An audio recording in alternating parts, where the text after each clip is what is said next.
حضرت عیسیٰ علیہ السلام کو اللہ کریم نے چوتھے آسمان پہ بلا لیا نا، تو دقیانوس نام کا ایک بادشاہ ہوا بنی اسرائیل کے اندر، بڑا ظالم تھا. اس نے گمراہی پھیلا دی اور جو لوگ معاذ اللہ کفر اور شرک نہیں کرتے تھے انہیں قتل کروا دیتا تھا. تو 7-8 نوجوان اپنا ایمان بچا کے بھاگے. او ہو اللہ اکبر، ساری دنیا مال بچا کے بھاگتی، وہ 7-8 نوجوان اپنا ایمان بچا کے بھاگے کہ یہ ہمیں کہیں کفر کی طرف نہ لوٹا دے. تو جا کے ایک غار کے اندر چلے گئے تو ایک کتا بھی ان کے ساتھ ہو گیا.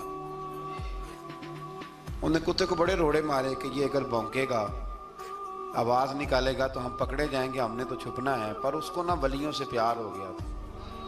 اس نے کہا بھگاؤ جتنا مرضی مجھے، فطرت میری ہے کہ میں بھونکتا ہوں، پر جب اللہ کے ولی ہوں تو پھر میں ادب کرتا ہوں. یہ قرآنی واقعہ ہے. اچھا، یہ عین وہ واقعہ ہے قرآن مجید کا کہ جو بہت ساری چیزوں پر ویسے ہی نص ہے اور بہت ساری زبانیں ویسے ہی گنگ ہو جاتی. تو وہ 6-7 لوگ تھے، وہ چلے گئے غار کے اندر، جا کے انہوں نے پناہ لے لی. بادشاہ کو پتہ چل گیا کہ غار کے اندر ہے. اچھا، اللہ کی قدرت جیسے ہی داخل ہوئے انہیں نیند آ گئی،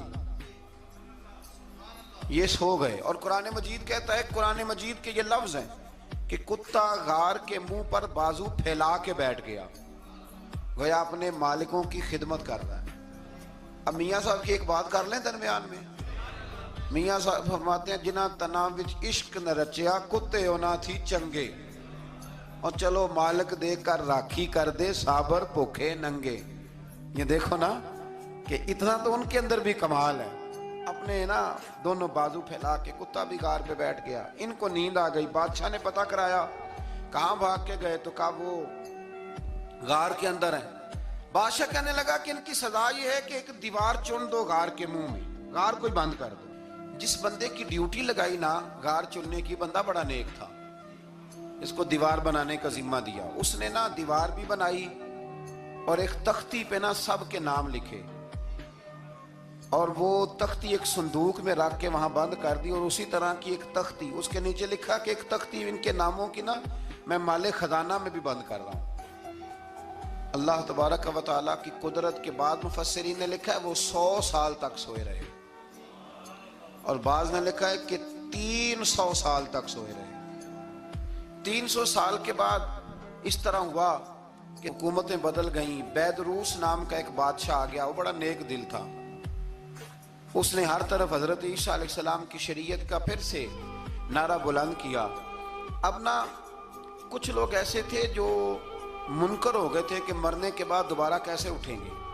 بادشاہ ایک دن اجرے میں گیا، جا کے دعا مانگی، یا اللہ کوئی ایسی بات دکھا جس سے لوگوں کا ایمان پکا ہو جائے. اس طرح کے بادشاہ ہوا کرتے. تو رب کریم نے کہا میں نے تو پہلے ایک راز چھپا کے رکھا ہوا ہے، کھول دیتے ہیں. اس نے دعا مانگی، اور ادھر کیا معاملہ ہوا، ایک چرواہا بکریاں چرانے والا وہاں سے گزرا.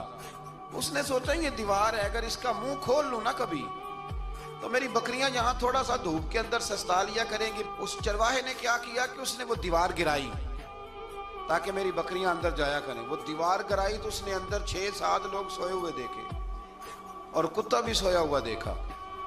اللہ تبارک و تعالیٰ اپنی قدرت سے، اپنے فضل سے ان کی کروٹیں بھی بدلتا رہا. اپنی قدرت سے ایک طرف انسان پڑا رہے نا تو اعضاء گل جاتی، ان کی کروٹیں بھی بدلی جاتی، مناسب روشنی بھی دی جاتی، حرارت بھی. اس نے دیوار گرائی تو ان کی آنکھ کھل گئی. ایک دوسرے سے کہنے لگے آج تو بڑی گہری نیند سوئے ہیں یار، آج تو لمبی نیند پوری کر لی. چلو بھوک بڑی لگی ہے، ایک دوست کو بھیجو. یہ سارا واقعہ قرآن مجید میں موجود ہے.